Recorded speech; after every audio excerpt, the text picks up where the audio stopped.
जय हिंद दोस्तों, कश्मीर आए हैं पुलवामा में। थारियन गांव है। अली मोहम्मद और उनके बेटे तनवीर जो पंजाब से गाय यहाँ लाए थे। हम अपनी हर वीडियो में कहते हैं कि कश्मीर के नौजवानों ने गाय पालन को अपनाया है, जिससे किसानों में खुशहाली आई है, आर्थिक स्थिति मजबूत हुई है और सरकारों का काम भी आसान हुआ है। लेकिन सरकारें इस बात को न समझी न समझेंगी। लेकिन इस व्यापार में बहुत कुछ ऐसी बातें होती हैं जो नुकसानदेह साबित होती हैं। किसान वो तिनका तिनका जोड़ करके चलते हैं घर से, और आगे जाके पता चलता है कि कुछ ना कुछ हो गया। कहीं व्यापारी ने कुछ कर लिया, कहीं गाय का कुछ बीमार हो गई। हमारा जिन लोगों से वीडियो हम बनाते हैं, 100 के करीब लोग हैं जो हमसे जुड़े हुए हैं। रोज़ाना सुबह शिकायत आती है कि हमको जो गलत गाय दे दी, और ये हमारे पैसे हमने डाले तो हमको जो है गाय नहीं भेज रहे हैं, हमारा फ़ोन नहीं उठाते हैं, गाय बीमार पड़ गई, रास्ते में मर गई, तमाम शिकायतें हैं। तो हमने इन लोगों से बात की तो 2 बातें सामने आई निकल करके। पहली ये जो रोज़ाना कहते हैं कि ऑनलाइन ख़रीदारी कम करो, ख़रीदारी तब करो अगर आपके रिश्ते आपसी बहुत मजबूत हैं और बहुत पुराने हैं। और दूसरी बात यह है कि अगर अनुभव नहीं है तो इस काम में हाथ मत डालो। बहुत ही कठिन काम है ये और जटिल काम है। अब हमने इनसे कहा, व्यापारियों से, कि हमको वहाँ लेके चलो जहाँ आपने गाय बेची हैं। और ये काम भी आसान नहीं है। जिन व्यापारियों का काम साफ़ सुथरा नहीं है, जिनका काम सिर्फ पैसे कमाना मकसद है, तो वो हमको ले जाने में हिचकिचाते हैं और जा भी नहीं सकते, क्योंकि वहाँ पर महाराष्ट्र में या और स्टेटों में, जम्मू वगैरह में कहीं भी लोग बांध के बिठा लेते हैं। हाँ भाई, पहले हिसाब कर। अब ये डर सताता है। लेकिन कुछ लोग हमको लेके निकले हैं। जसवीर जोनी जलंधर से हैं, अंकुश हैं, वो लेके निकले। राजू भाई ने जो दिखाया हमको, तो हम तो जो इनकी पहले जैसी सोबत थी उसके हिसाब से हमारा नज़रिया इनके प्रति कुछ और था। लेकिन अब जो है, कहते हैं ना कि देखने के ऊपर पता चलता है कि क्या है असलियत। और ओबराय डेयरी वाले वो हमको लेके गए राजस्थान, गुजरात। तो जैसे राजू भाई का काम ऐसे उनका भी काम है। तो हमको पता चला कि हमने जो प्लेटफॉर्म बनाया था किसानों के लिए, किसानों के हित के लिए, सरकार की योजनाओं को उन तक पहुंचाना, किसानों की एक्टिविटीज़ को किसानों तक पहुंचाना, तो यहाँ से भी नौजवान वर्ग हमारे साथ जुड़ा है। हर स्टेट से हमने 2-2 मेंबर अपने साथ जोड़े हैं, जो हमको जो है फीडबैक भी देते हैं और हमारा सहयोग भी करते हैं। बहुत लंबी बात मैं कर गया हूँ, लेकिन अब कुछ इनसे भी बात कर लें। गए थे वहाँ पर राजू भाई के यहाँ? हाँ जी, गाय खरीदने के लिए। हाँ जी गए थे। तो कैसा रहा हिसाब किताब? बहुत अच्छा हिसाब, बहुत इनके साथ अच्छा हिसाब रहा। ठीक रहा? हाँ ठीक। वो लोग कहते हैं कि बेईमानी करते। नहीं, हमारे साथ कोई बेईमानी हुआ नहीं। हमने अपनी मर्जी से मार ली, अपनी खुशी से। अच्छा, जो वहाँ से आपने पसंद जो किया हमने वही मान लिया। अच्छा अच्छा तो यहाँ जो जैसे वहाँ खरीद के बातचीत हुई कि भाई इतना दूध देगी, ऐसा ऐसा, तो वैसे ही सही रहा? नहीं, अभी तो उतना दूध नहीं दिया है, मगर देने वाले हैं ये गाय। आ जाएंगी दूध? हाँ, दूध देगा। यहाँ तो मौसम बढ़िया है। यहाँ मौसम में कोई तब्दीली हो रहा है, इसलिए। तो आपके बेटे भी बहुत समझदार इसमें निकले, मेहनत करते हैं पूरी। क्यों नहीं करेगा, इन्हें लाया है। अच्छा, कितनी गाय हैं? मेरे पास इस वक्त 6 है। 6 हैं। तो क्या आगे क्या योजना है? आगे और भी बढ़ाएगा। कितनी तक ले जाएंगे? देखेंगे, क्या ऊपर वाले को मर्जी होगी। कुछ जो सरकारें पहले रहीं या अब हैं, कुछ ये लोग मदद करते थे कि नहीं? मदद तो करते हैं, मगर थोड़ा सा। लेकिन खज्जल खुआरी कहते बहुत होती है लखनपुर में।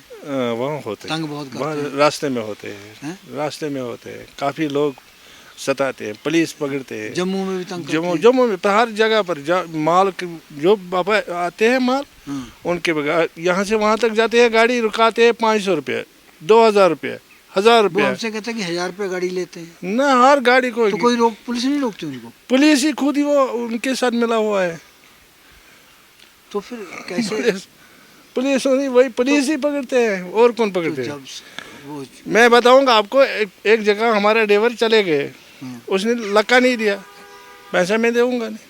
वो कहते हैं ना अगर कुतिया है वो चोर से मिल जाए। 2 किलोमीटर गाड़ी में, सरकारी गाड़ी में 2 किलोमीटर पीछे वो आया 500 रुपये के लिए।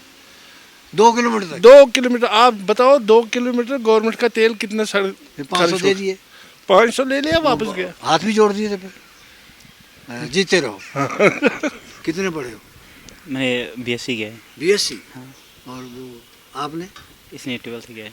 आपने 12th किया? हाँ 12th किया। तो ये बीएससी, तो फिर आप जॉब नहीं करते? नहीं, जॉब नहीं किया मैंने, बीएससी खत्म करके अपना इसमें आ जाओगे? हाँ। कितना दूध हो जाता है? अभी तो दूध तो बहुत, अभी तो कम ही दूध है, लेकिन उसकी वजह है 7 महीने की 2 गाय प्रेग्नेंट है और एक 6 महीने की प्रेग्नेंट है, एक तो 9 महीने की प्रेग्नेंट, सिर्फ एक गाय अभी दूध पे है। अच्छा। उसका जो राजू भाई ने बताया बस 2-3 लीटर कम है। तो मेडिकल अरेंजमेंट का क्या रहता है अगर डॉक्टर की जरूरत? मेडिकल फैसिलिटी हमें बहुत अच्छी है। अच्छा। हम घर जहाँ भी हम जाते हैं तो हम जहाँ भी जाते हैं तो 2 चीज़ें देखने को मिलती हैं। एक तो वो किचन गार्डन, अच्छा, है, और एक वो जो आपने वो हॉल सजा रखा है हर घर में। तो ये परंपरा है यहाँ की? हाँ ये परंपरा है। तो ये किचन गार्डन तो सारा ऑर्गेनिक है फिर? जहाँ डालते हैं इसमें?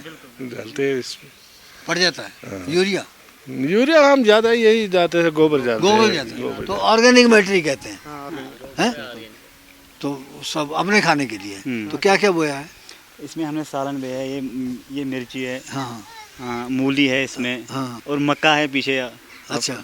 धनिया भी है, मतलब जो घर में सब्जी बनती है बिल्कुल। यहाँ से बैंगन भी है, टमाटर भी है, सब कुछ है इसमें। कितना समय देते हो इसमें? इसको लगभग 2-3 इसमें समय। आप कितना टाइम देते हो इसमें? मैं तो टाइम नहीं देता हूँ इसमें। कौन देता है फिर? इसमें तो बहन टाइम देती है। और मदर? हाँ, मम्मी। अच्छा, बहन ज़्यादा टाइम हाँ देती है। बिल्कुल। तो आप किधर रहते हैं फिर? हम तो फार्म पे रहते हैं ज़्यादातर। अच्छा, फार्म पे रहते हैं। हाँ, और हमारे खेती बाड़ी है ना, सेब का काम। कितने हैं बाग? हमारे पास लगभग 14-15 कनाल है अपने। तो 14-15 कनाल है। हाँ। तो कहाँ जाता है सेब फिर? दिल्ली। दिल्ली जाता है। तो वो व्यापारी सही रहते हैं? बिल्कुल सही रहती है। चीटिंग तो नहीं करते? नहीं। अच्छा, भाव में वो ज़्यादा आ गया, रेट कम कर दिया, ये तो? नहीं, ऐसा माल होगा, बढ़िया होगा माल तो बढ़िया ही रेट मिलेगी। अच्छा। हाँ। तो कितने किलो की पेटी होती है आपकी? 18-19। 18-19 की। आप कितने साल से कर रहे हैं ये? मैं 20 साल से कर। ये हम हर आदमी से बात पूछ रहे हैं। 20 साल पहले कितना किराया था दिल्ली का? बहुत कम किराया था कितना? उस वक्त 20 रुपये, 10 रुपये। आज कितना है? आज तो बात ही नहीं, आज 150 में भी जाते हैं। तो उस समय सेब का रेट क्या था? उस वक्त 250 रुपये में। आज क्या है? आज 800 से बस, तो 800-700 तो अभी जो बता रहे हैं अली मोहम्मद, तो जिस रेशो से किराया बढ़ा है तो सेब का रेट उस समय कितना होना चाहिए था? अभी तो मुझे लग रहा है डबल होना चाहिए सेब का रेट, ट्रिपल। मुझे लग रहा है लगभग 1000 से ऊपर ही जाना तो चाहिए। ये उलाना जो है तो ये शिकवा किससे करें? मंत्री से या व्यवस्था से? सरकार से करें? सरकार से ही वो करनी नहीं है। मानेंगे। हाँ, तो बिल्कुल। उनका है। धन्यवाद।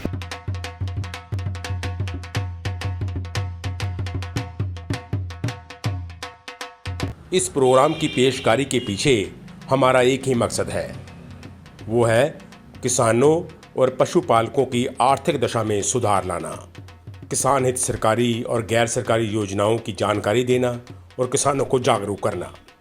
हमारे किसान भाई और पशुपालक भाई किसी तरह की खाद्य सामग्री या पशुधन की अगर खरीद करते हैं, जब बिक्री करते हैं, तो उनको ये पूरी सावधानी पूर्वक करना चाहिए।